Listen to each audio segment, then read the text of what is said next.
怎么没有睡一觉？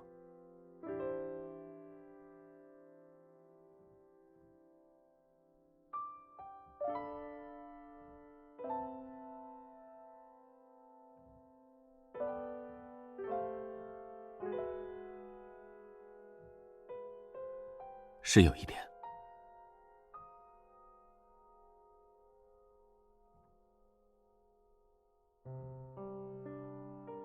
如果我没有过来看一眼，你是不是准备一个人硬撑过去了？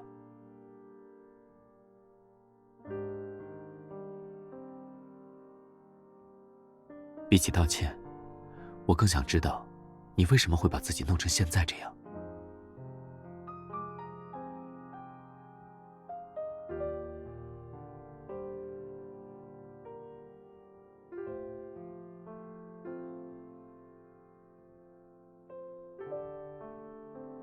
那你为什么要瞒着我？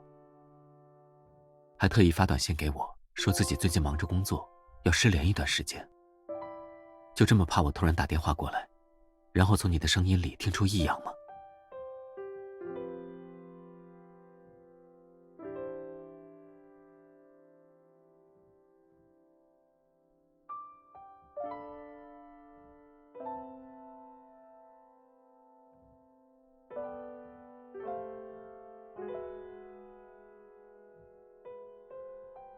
我不会笑你的。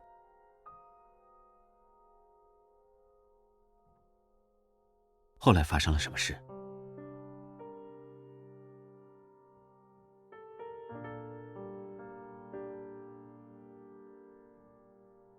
自然界里的猎手通常都会比较善于隐藏，你看不出来也很正常。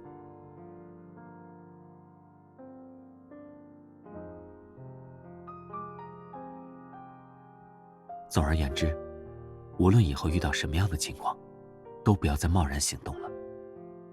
在伸出援手之前，也得先顾及好自己的安全。万一真的发生了什么意外，你准备让我怎么办？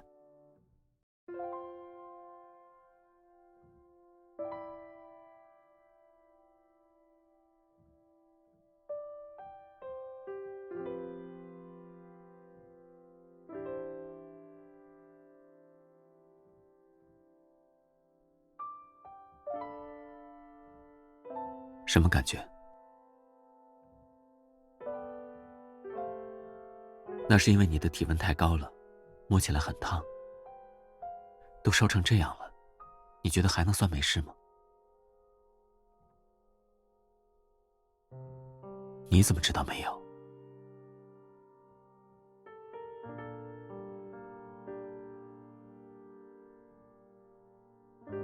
刚刚喝完粥，先别急着躺下，靠着休息一会儿吧。接下来的几天，我从早到晚都会留在这里照顾你，直到你病好为止。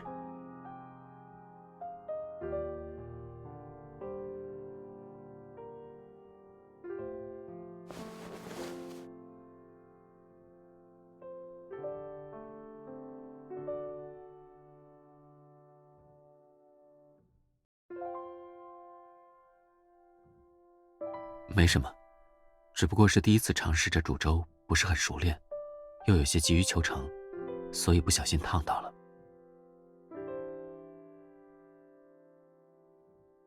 伤口不是很严重，我自己来就好。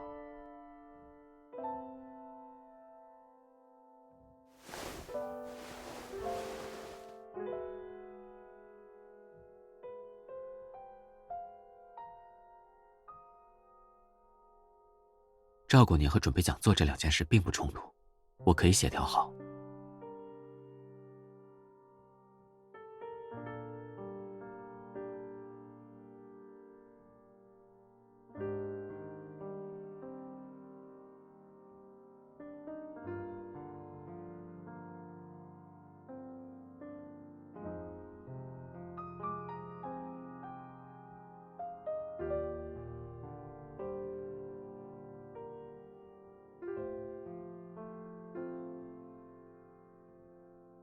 我知道了。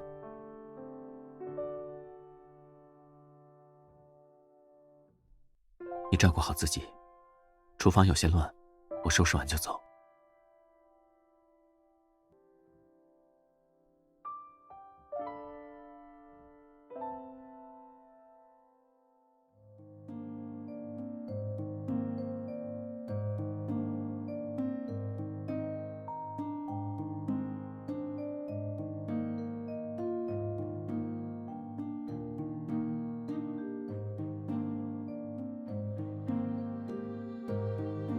您好，小姐，我姓朱，是莫教授的助理，他委托我给您送午饭过来。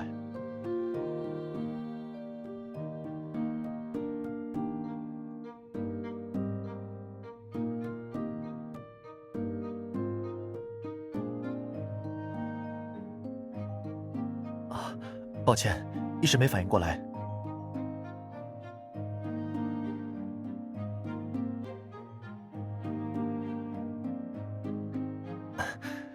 其实我还有件事想找您商量一下，是有关莫教授的。啊，莫教授的状态有些奇怪，如果方便的话，我想麻烦您能抽空去看看他。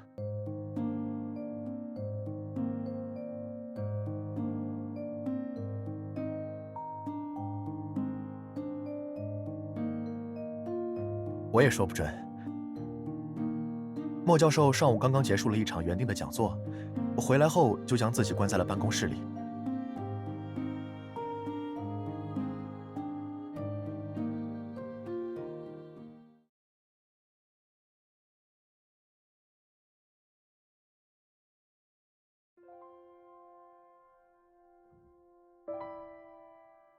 暗示的作用，往往比我们想象的还要强大。不知道在座同学有没有听说过一种心理现象，叫做安慰剂效应。简单来说就是，只要患者相信自己服用的是止疼片，那么即使它实际上是一些毫无治疗效果的淀粉，也能够在生理上起到缓解疼痛的作用。不过这种效应有时候也能起到负面作用，比如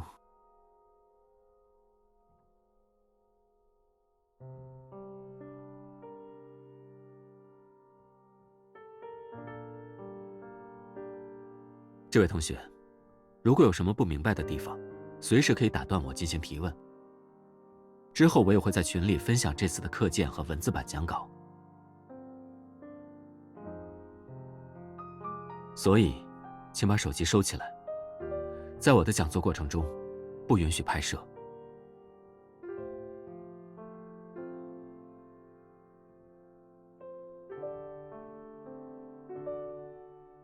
虽然从视频里可能看不出什么异样，但面对面接触的时候，莫教授真的有些不对劲。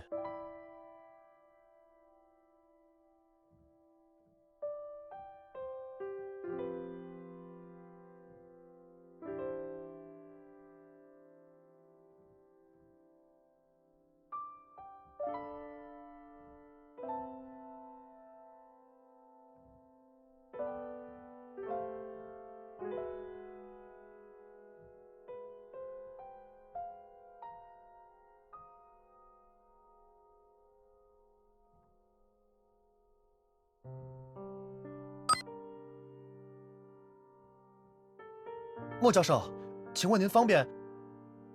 不方便，有事直接发消息。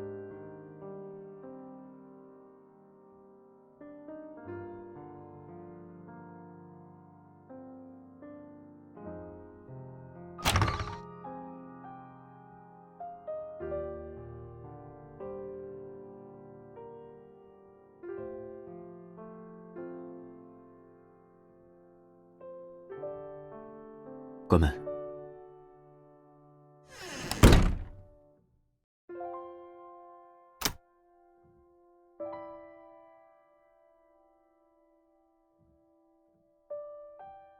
这里是工作场合，有必要特意锁门吗？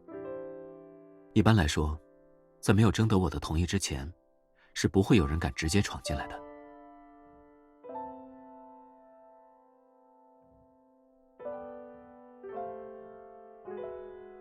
随你，反正你想来就来，想走就走。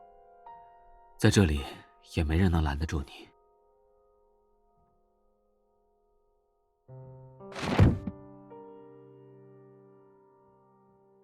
不过，我还是希望你能留下来。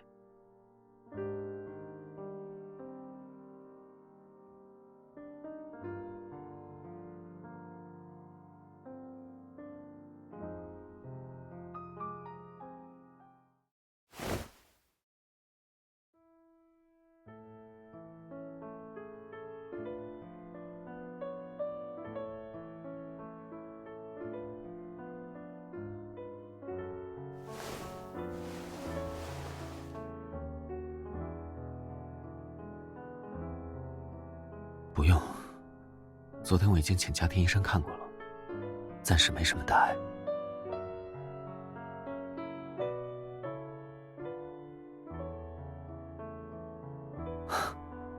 我说的都是真话，毕竟我和你可不一样，不会在这种事情上接二连三的有所隐瞒。真的吗？但就在刚才，我突然发现，你可能还有一件事，没有完全对我说实话。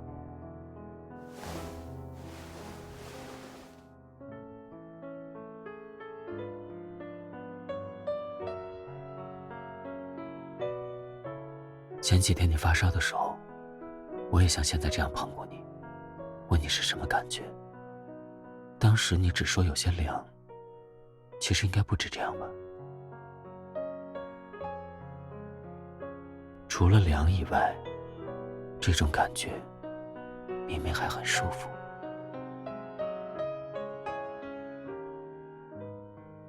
我不想去医院，如果你真的那么担心，就先送我回去吧。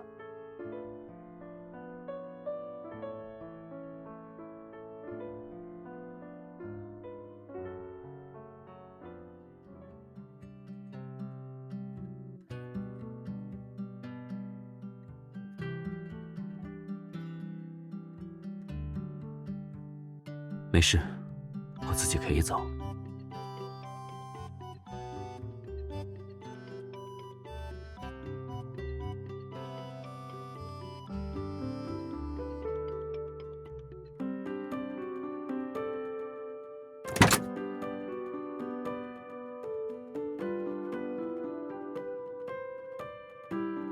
我还是比较喜欢副驾驶的位置。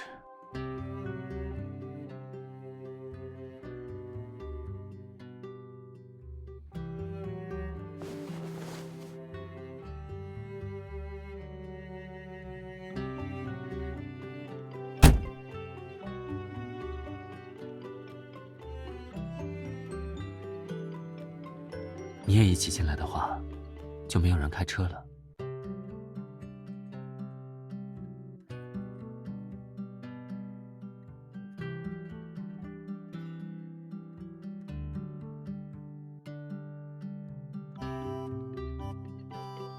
没想到你现在还会用缓兵之计了。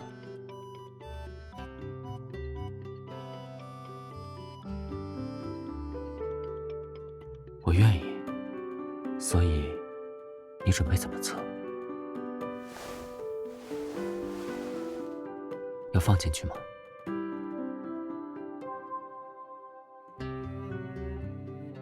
那就听你的。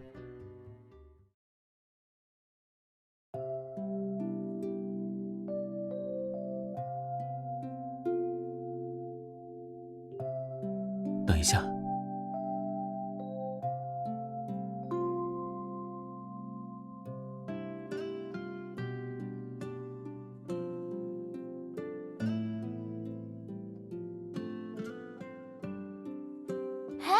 这好像是莫教授的车啊！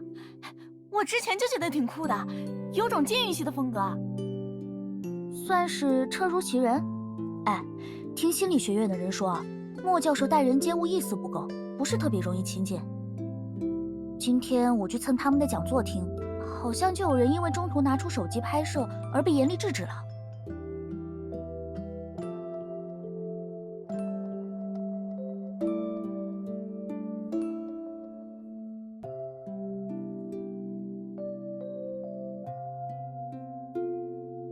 你刚刚是不是在想，现在的我和他们口中的样子完全判若两人，一点也没有当老师的威严？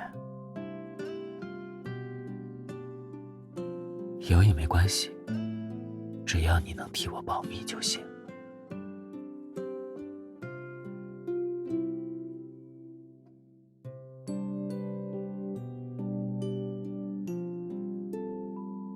毕竟，我总要做好一件事。既然我是因为这场讲座而不能陪着你，那至少也按照你期望中那样，将它顺利结束才行。不然就太丢人了，不是吗？再加上，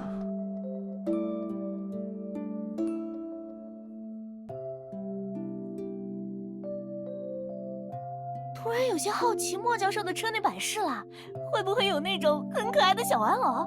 感觉挺反差萌的。两边都是防窥屏，去前窗看看吧。别让他们发现我现在的样子。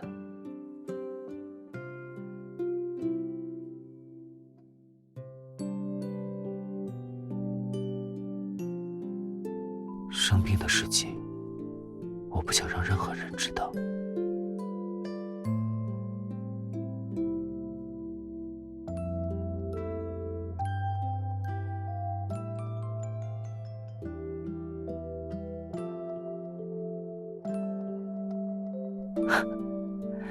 那你也很担心。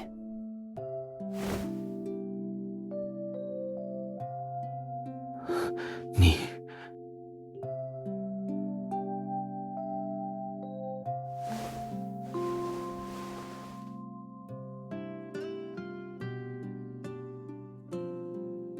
哈，莫教授可真是无欲无求啊！车上居然什么装饰品都没有。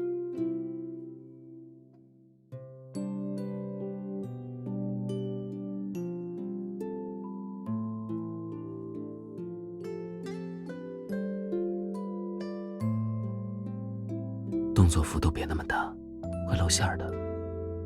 不过现在的情况，要是被他们看到，应该会往另外的方向联想吧。可能我就再也不能做出那副为人师表的样子了。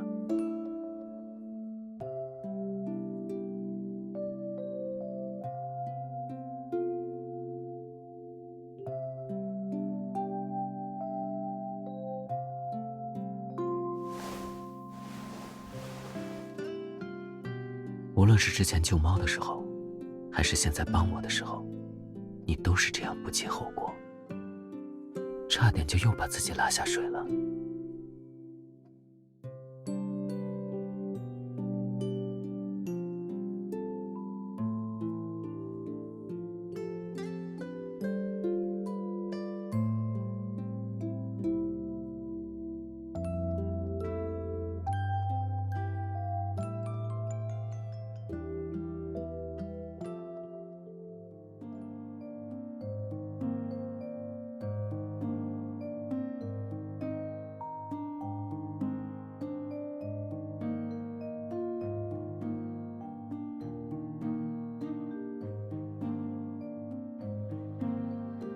没有，医生没有给我开药。治病的根本原则是对症下药，而我的情况比较特殊，超出了药物的治疗范围。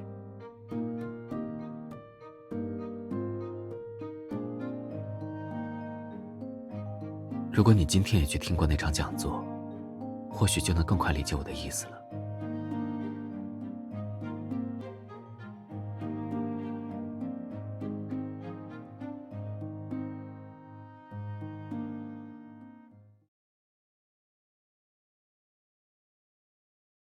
哈，莫教授可真是无欲无求啊！车上居然什么装饰品都没有。心理学的专家好像都有种令人捉摸不透的神秘感。今天的讲座也是听得我一愣一愣的。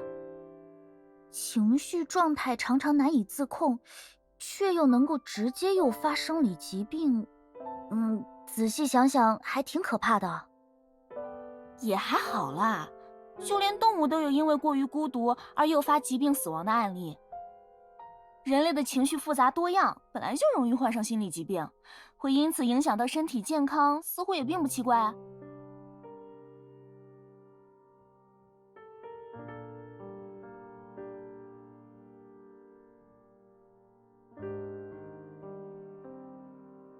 为什么要道歉？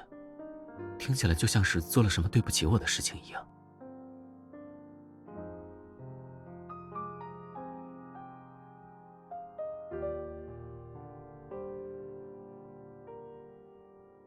这种话不能乱说。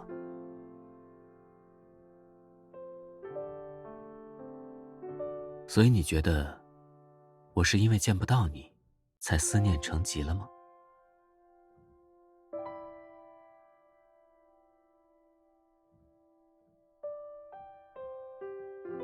很可惜，我没有你想象中那么脆弱。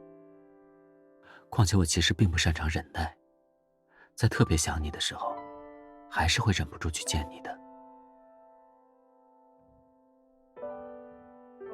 都到这里了，小伙子，你真的不自己送进去吗？不用，我最近有些重要的工作，被传染就麻烦了。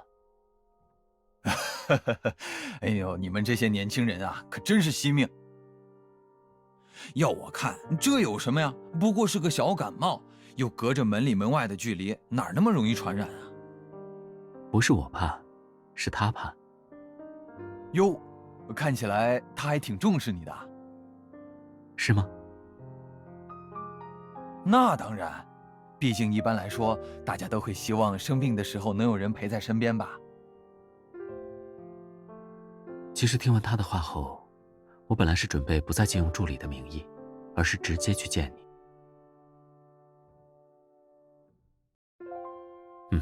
我没想到身体会突然出现不适，或者说，我没想到心态会有自己也没意识到的改变。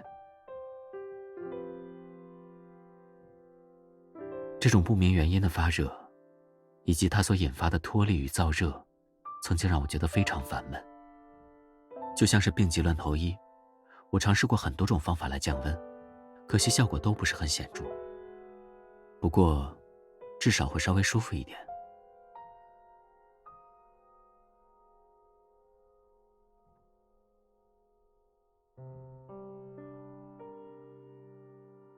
但我的家庭医生说，这多少能起到降温的功效，不用忌口。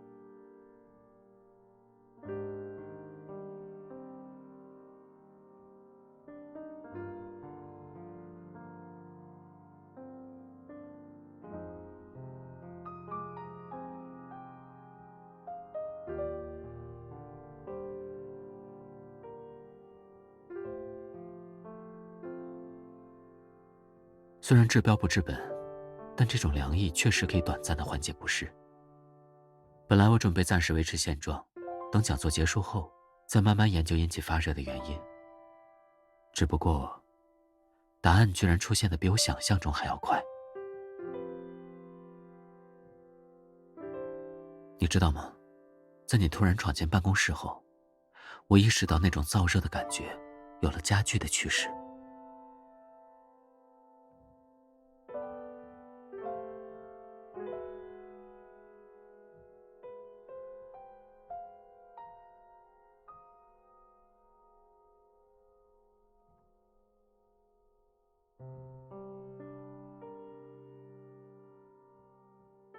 就算是因你而起，也不能证明我对你有所抵触。当时我虽然感受到了强烈的不适，但与此同时，心底涌现出的欣喜也是确切而又真实的。所以，我想到了另一种可能性。或许在那场讲座中，我除了是主讲人外，同时还是一个非常典型的案例。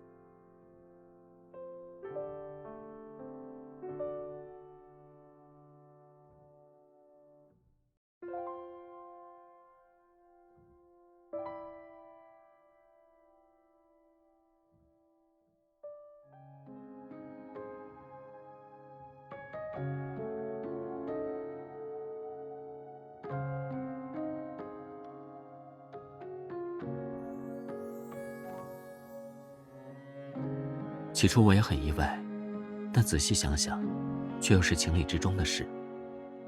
在你生病的时候，我会格外关注你，恨不得时时刻刻能陪在你的身边。我一直以来都想要给你最好的，虽然不求回报，但又常常忍不住会去期待。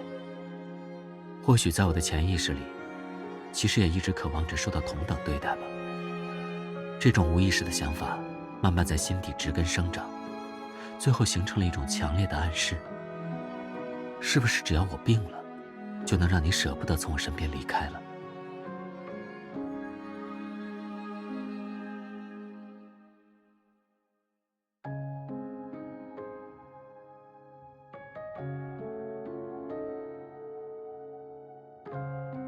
没有错。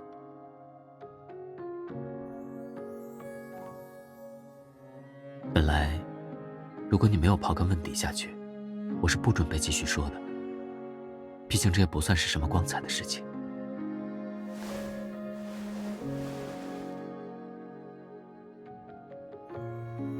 我身上发热的症状，之所以会在见到你后有明显加剧的倾向，那都是因为我太过得寸进尺了。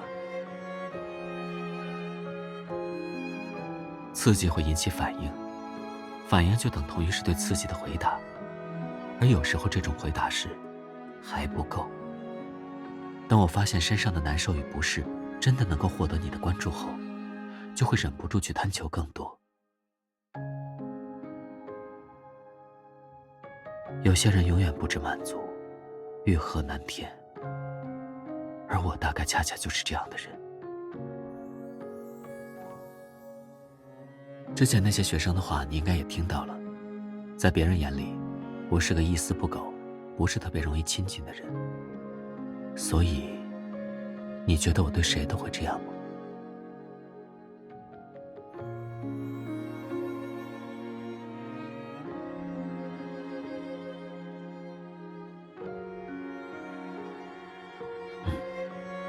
都是你的错。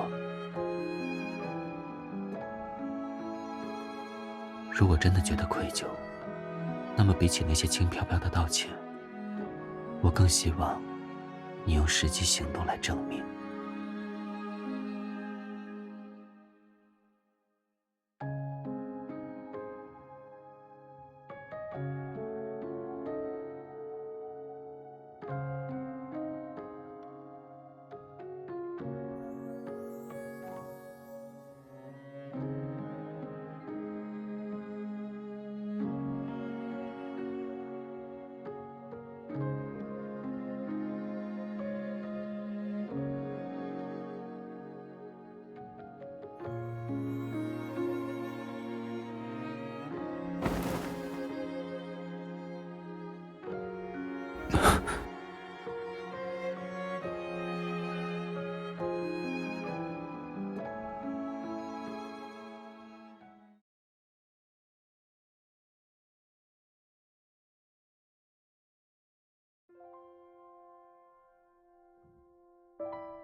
其实不用麻烦你，我自己来也可以。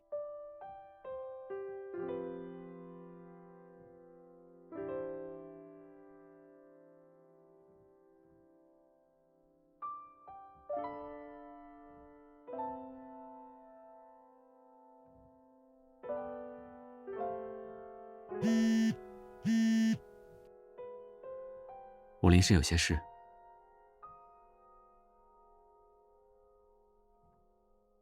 不是，是和女朋友在一起。我的助理已经在现场调试设备了，虽然不方便在会议上发言，但我会远程进行旁听。放心，结束后我会以书面形式附上自己的意见。先挂了。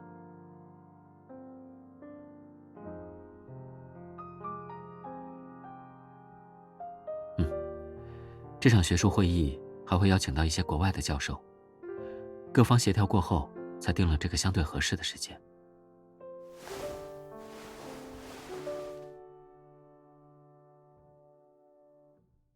现在这件衣服不是很方便，可能会妨碍到你。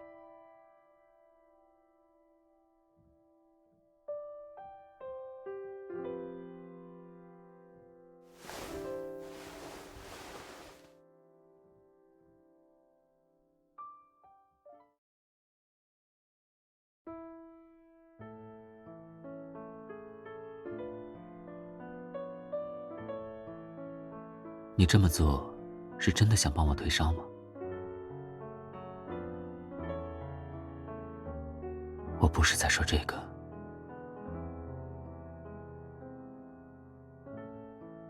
刚才你的手似乎不是很安分，是以为我没发现吗？你要是再继续做些小动作，会议过后，我可能就交不出那份书面意见了。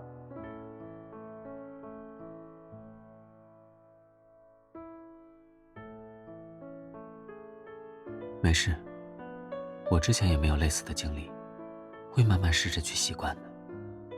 但是在我彻底习惯之前，你最好稍微收敛一些，不然，下次可能就会轮到我向你道歉了。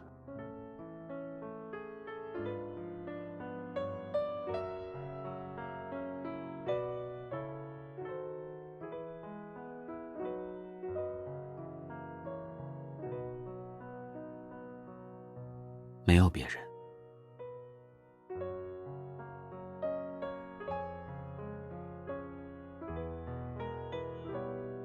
我的意思是，我从记事以来就没有生过病，所以自然就没有受到过任何人的照顾。其实并不难，只要足够小心就可以了。比如说，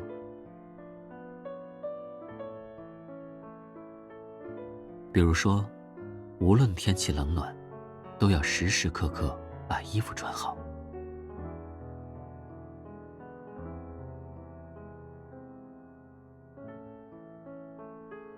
但我很庆幸有这场意外。生老病死是人之常态，就算我再小心，可能也只是在尽可能推迟这个时间而已。我曾经无数次试想过自己生病时的情况，甚至度过了一段惶惶不安的日子。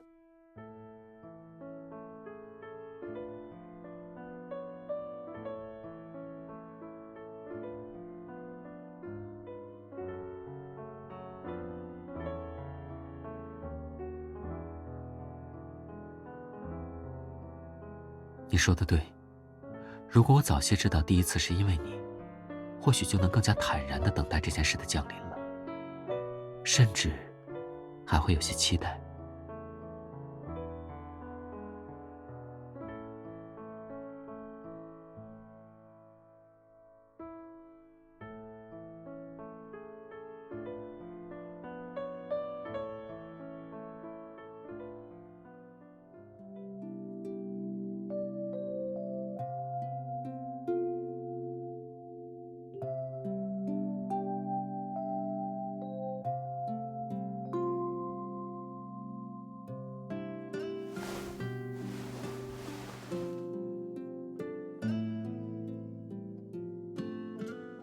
你准备偷偷摸摸去哪里？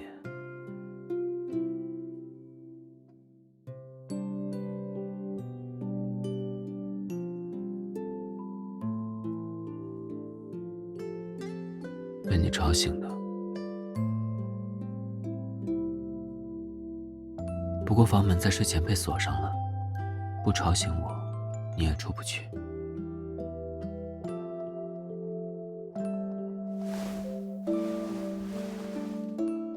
锁门有两种含义，挡住外面的人，或者困住里面的人。你觉得这算是哪种？自己猜。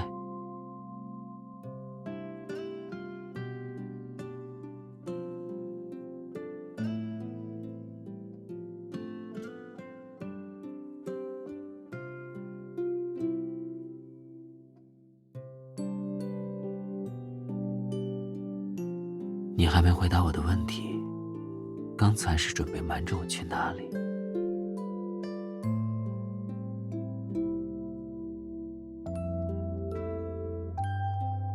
同床异梦。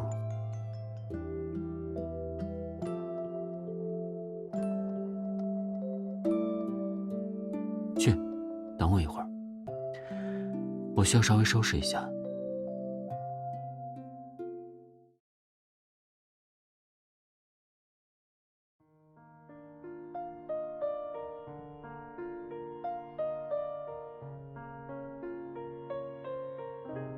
你为什么还要再来找那只猫？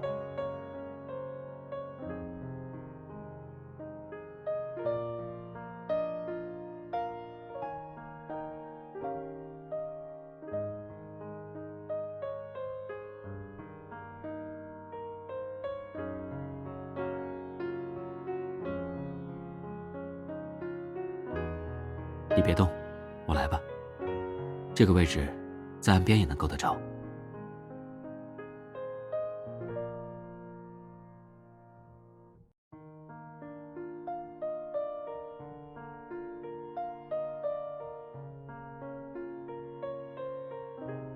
他他可能是病了，所以有些虚弱。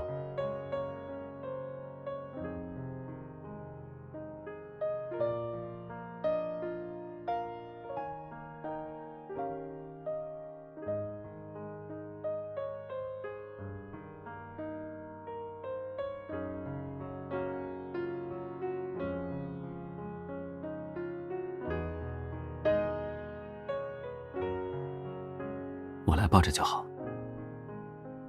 即使是病了，野猫终究是野猫，在求生欲的驱使下，很容易做出具有攻击性的行为。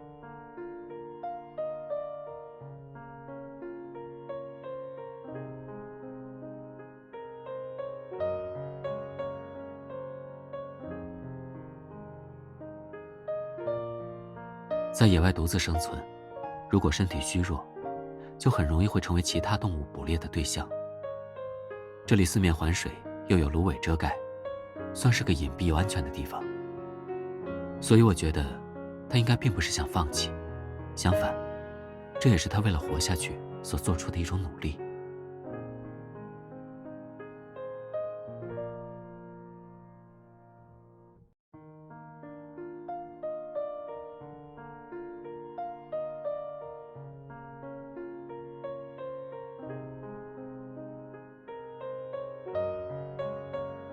我觉得他或许知道，但确实也没有更好的选择了，不是吗？只能说，还好他最终遇到了你。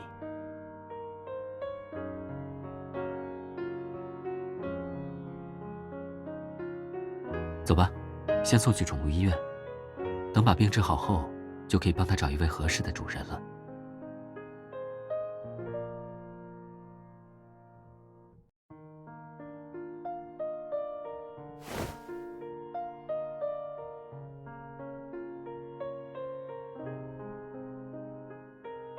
这么快就走了？无论是猫还是人，你总是会对生病的那方格外心软。所以，是不是在我身体痊愈过后，你就不会再像之前那样继续陪着我了？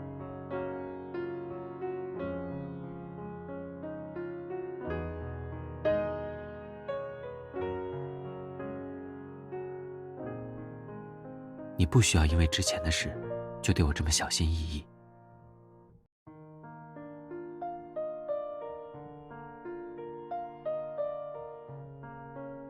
之前我对你说过，我没有你想象中那么脆弱，所以就算你真的说是，也没关系。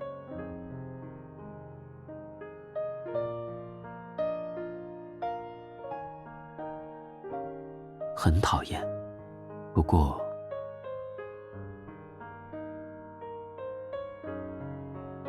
如果是因为你的话，就没关系。难受也好，痛苦也罢，我不在乎忍耐这些感受时的过程。我可以允许自己因为你的原因而出现不适，就算是生病也无所谓，我不会怪你。只要你最后能把我治好就够了。